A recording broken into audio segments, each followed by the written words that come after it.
Okay, so this video is going to be talking about Greek culture, Greek philosophy, art, architecture, and so on. So it's very important for us to realize that classical Greece made some of the most significant contributions to not only their way of thinking of the time, but to more modern thought. We go back to the Greek philosophers when we think about the Renaissance, which is really a rebirth of these ancient ideas.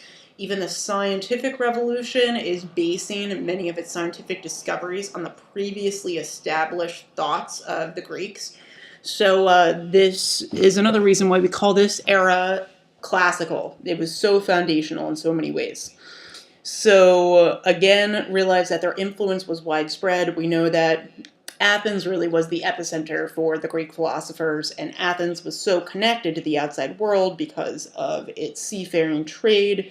So these new ideas flourished throughout the Mediterranean world. They were not exclusive just to Greece. Their contributions to the arts, to mathematics, to literature form the basis of the academic disciplines that we still study in schools. So just things like math, things like, literature, even if it wasn't in our language, logic, so the way of thinking, literally the study of philosophy was born from this.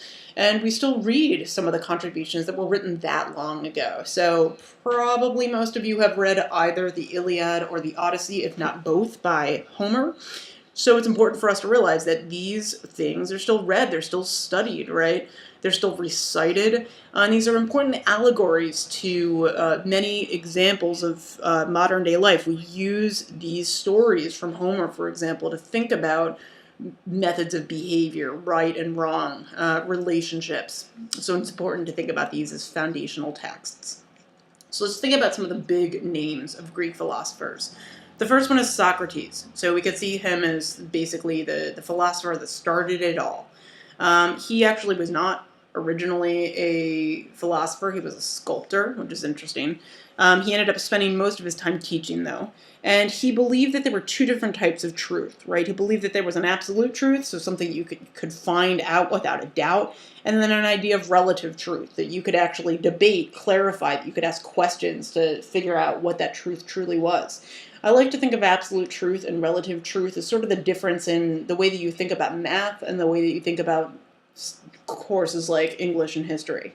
We know that in math, in many, especially in earlier versions of math, before you get to the really complex math courses like you would take in college, that normally you can find a definitive answer, right? Or in physics, for example. But in English and history, you can come up with many different solutions and they can still be accurate, right? So relative truth is something that is based more on argumentation.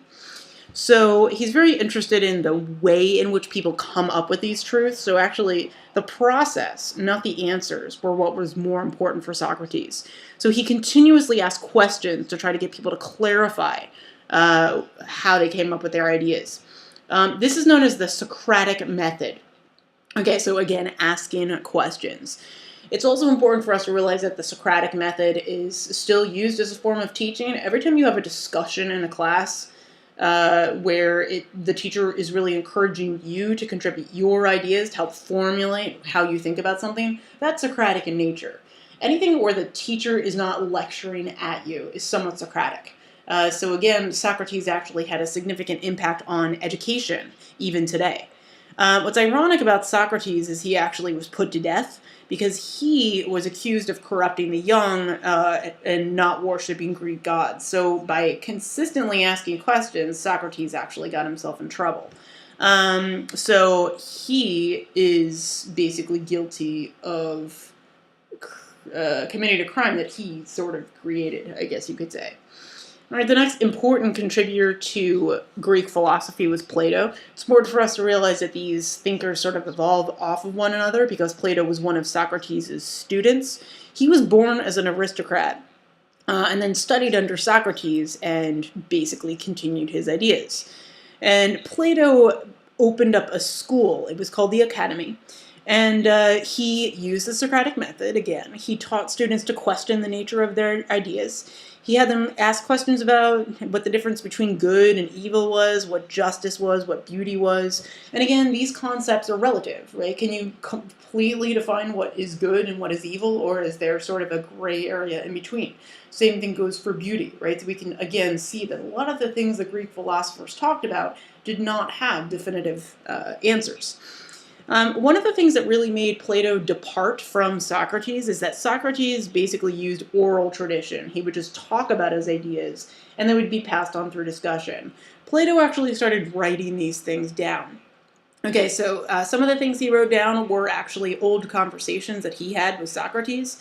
He and Socrates' followers memorized them, and eventually Plato wrote them down. So this is an important difference between Socrates and Plato, in the sense that Plato actually is probably one of the reasons why we remember all these methods of thought much more, because writing is much easier to preserve historically than oral tradition, which often gets forgotten or sort of skewed as time goes on. So Plato, as we said earlier, he actually wrote some stuff down. So one of his major contributions was a book called The Republic. It is seen as the earliest book that was written on political science, and it was idealistic in nature. He outlined what he believed to be the ideal society and government. He believed that you needed to have a clear idea of justice and ethical values in order to have an ideal system of government. But again, as you can imagine, justice and ethics are relative ideas. They can be debated. What justice is in an ideal form can be different between one person and another. And Plato also, we could use the word draconian again, Plato was seen as maybe more of a fan of the stricter political systems like what Sparta had. He did not like Athenian democracy. He actually believed that you needed to have a more structured and strict political system. Excuse me. So he actually believed that the community should come before the individual. So he didn't really feel like everyone's individual rights should be preserved. He also believed that society should be composed of workers, warriors, and he believed that philosopher kings could basically do the governing. He thought that these kings would be intelligent and rational enough to make decisions for the good of the whole state. He thought that too much freedom would cause social disorder, and he also disliked the lower social classes. Aristotle. Okay, so again, we see that these guys evolved from one another. Aristotle was a student of Plato. So Aristotle also was a significant writer, just like his teacher was.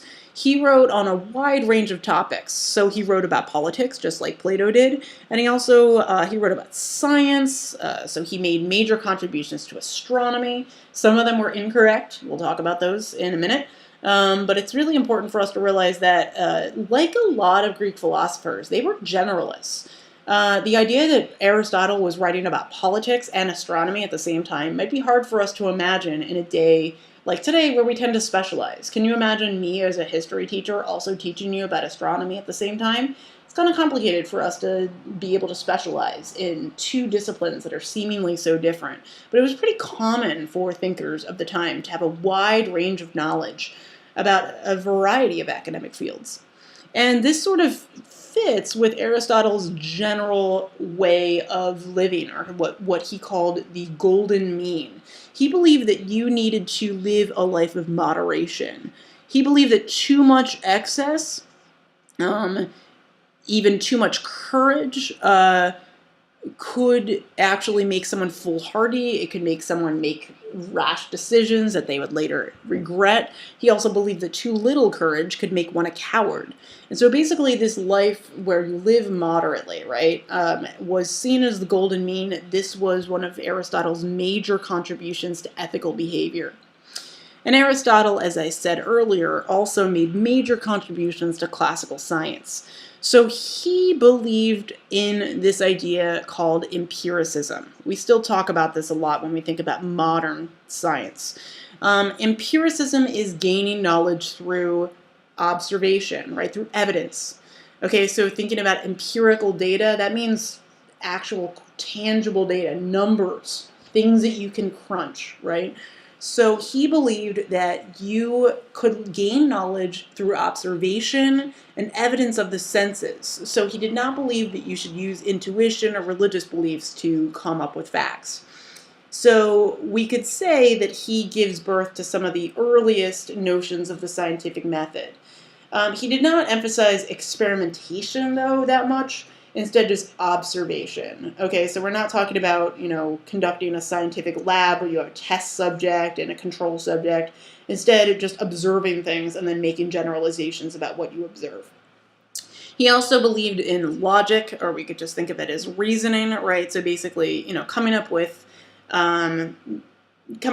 sort of logical or sensical conclusions based on patterns. He also made some inferences that we later found out were incorrect.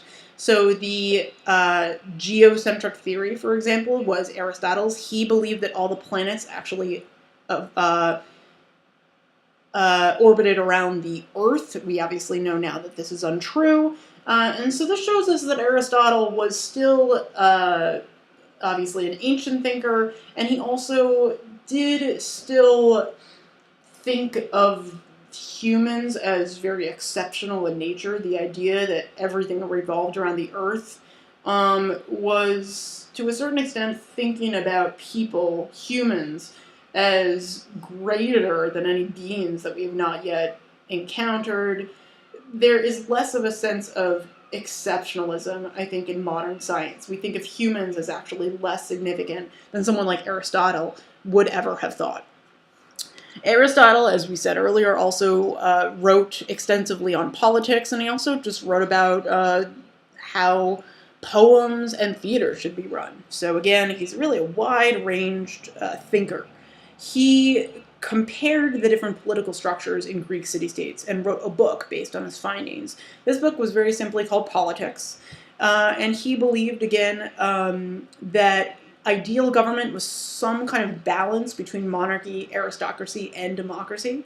He believed that the middle class was the best suited to rule out of all the classes.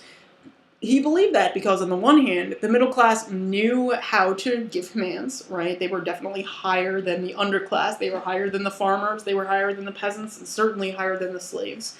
But at the same time, their status as middle class meant that they also knew how to follow the rules.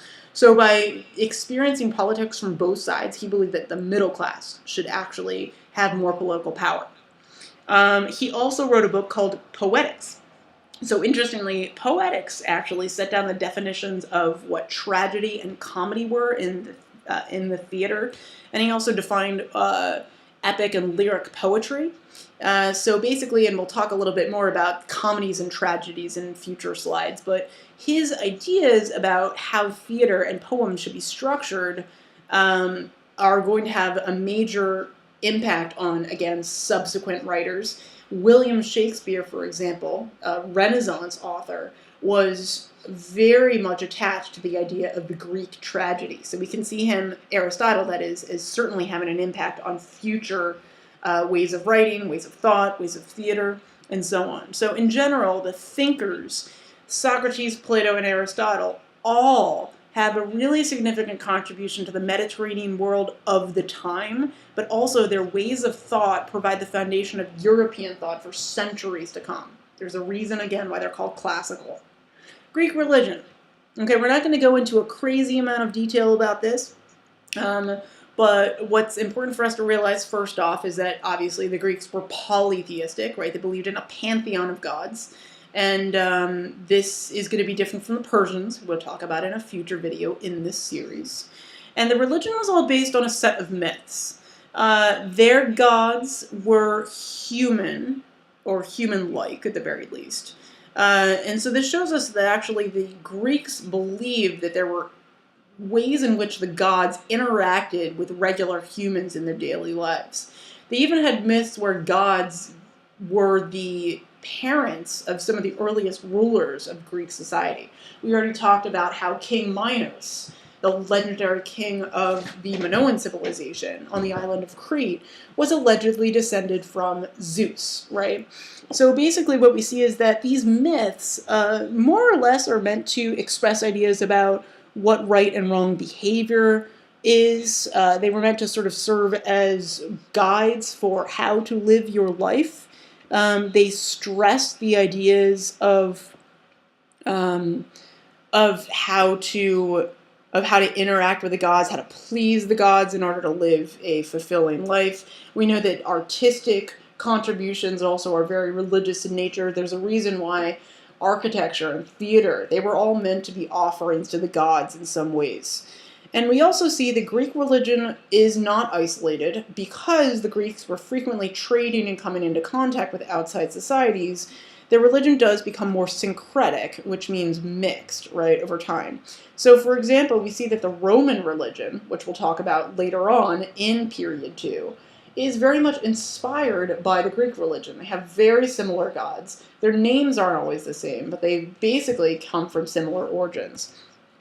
So, Greek religion has an impact on other forms of expression in Greek society. There is very much a religious emphasis on Greek theater, for example.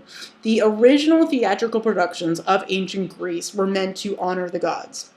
Okay, so the only reason why they existed was because they were seen as basically an offering. So later, plays are going to develop, and they're not going to be secular by any means, but they sometimes serve as allegories to everyday life. Sometimes Greek plays were meant to sort of tell a story about what right or wrong was. We think about a story like Icarus, for example. I talked about him in the first video. Icarus was that man who flew too close to the sun, right, and then his wings ended up melting, and then he ended up falling to his death. It's a good example of having too much pride and what that can do to you. So what we see is that some plays later on become satirical. We think of satire as something that sort of makes humor out of an actual situation. It's not always criticizing it, but it oftentimes is taking real life situations and making them humorous and commenting on them, right? We see the evolution of different styles of Greek theatrical productions. On the one hand, we have comedies. Comedies tend to have happy endings, right? Comedies normally are where the characters, the protagonists, they end up getting what they want in the end, right? So they triumph over hardship. A really good example of Greek comedy, and we can read some of this as a primary source in class, is Aristophanes' The Lysistrata. This is also interesting because it shows us some examples of gender in ancient Greece and how women and men related to one another. So what the Lysistrata was about was a group of Greek women who actually told their husbands that they would not sleep with them again until the Peloponnesian War was over. So they basically tried to use their sexuality to gain power over men. Now, this doesn't mean that women were too powerful in Greek society, because in the Lysistrata, male actors actually portrayed the female roles. Women could not actually act on stage. But it was interesting because the comedy did tell a story about gender relations, even if they had men representing women. And then we had tragedies, which were stories that were much more serious in nature. They tended to have sad endings. They dealt with much more serious issues. They dealt with things like death, some of the more tragic natures of relationships. So, a tragedy could be where man loves woman, but man does not end up falling in love with woman, or woman is already married, those kinds of things. It deals with justice, or maybe we could better say injustice. Right? Examples of Greek tragedies are Prometheus Bound and Trojan Woman, but we also can think of more modern tragedies because William Shakespeare loved to use comedies and tragedies. And so I think one of the most well-known Shakespearean tragedy that we could think of is Romeo and Juliet, right? The classic love story that ends in death. And sadness, right? So again, think about the connection between Greek theater and the modern day, or at the very least, the Renaissance era. Architecture also had a religious emphasis. One of the best examples is the Parthenon. So I have 3 different pictures of the Parthenon to give us a sense of why it is actually religious in nature. First off, even though the Parthenon is damaged, we can see that on the top of it, you actually have different carvings here that were meant to honor some of the various Greek gods. So we can think of the Parthenon as honoring a pantheon, or a variety of gods, right? They were not seen there. You can't think of them as like a church or a synagogue or anything like that, because people did not actually go into these temples to worship. Instead, they were seen as living spaces for the gods, right? So the gods, since again we know that the Greeks saw their gods as human-like, they actually built these structures to house the gods. The Parthenon was seen as a structure to honor Athena specifically. The Parthenon is in Athens, and we know that Athens is named after the goddess Athena. And also, it is seen as religious because they emphasize a sense of perfection. We know that the Athenians and the Greeks in general knew quite a bit about math, geometry. They emphasize symmetry.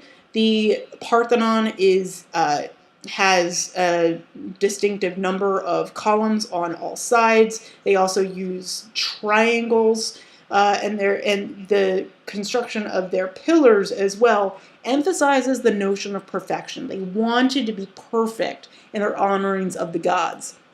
It also shows us, of course, how organized their labor structure must have been in order to erect a structure that was this impressive. We could compare this to the construction of the pyramids in ancient Egypt, right? You needed to have a really substantial labor force to build something like this.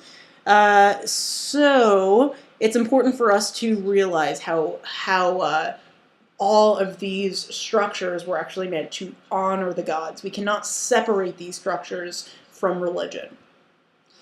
The Olympic Games, these are a really important example of culture in ancient Greece. All right, again, they too were religiously based. Unlike the modern day Olympics, the ancient Olympics were actually more important for their ritual and their honorings of the gods. So for example, before any athletic competitions took place, there were these ceremonies that the athletes and the observers would participate in to pay respect to the gods. Some of these still continue even if they're more secular in nature. So for example, the carrying of the Olympic torch, we could link back to the more ancient Olympic practices as something that originally had a religious significance, now is just something that is emphasized more for tradition, right? The Olympics occurred every 4 years, and they always took place in Olympia, a Greek city-state here. What's important about this is that even if there were wars taking place, when the Olympics started, these wars would actually be postponed, and even trade itself would be postponed. And the idea was that the Olympics were so significant for all of the Greeks that they stopped everything around them in order to congregate and observe the games. So this shows us that despite any sort of lack of political unity, there was a general cultural unity in the sense that all Greeks valued the Olympics. They saw this as a way that they were all uniquely Greek in nature, even if they didn't live in the same place, even if they didn't have the same political structure, right? Even if they disagreed in some ways. The Olympics originated around the 8th century BCE, and they lasted until around 400 CE. So that's a considerable period of time, hundreds of years where the Olympic Games continued. After they end once the Greek city-states decline. They do pick back up in the late 19th century. And when we talk about that later, much later in the year, it's important for us to realize that the Olympic Games resumed when they did because this was an age in the 1890s when nationalism was on the rise. Countries like Germany and Italy had just unified, and the Olympics were a way that you could express your national pride. We still think about this. When an Olympic athlete wins a competition, we play their national anthem, right? It brings pride to a country. And so the idea that the Greeks were so nationalistic about their celebration of the Olympics back in the ancient days is still connected to the reason why we have the Olympics now. All right, we're going to stop. We're going to have another video that's looking at how the Greeks started to expand beyond their original borders by setting up colonies. And we will also talk about ancient Persia in the next video. So stay tuned for that, and thanks.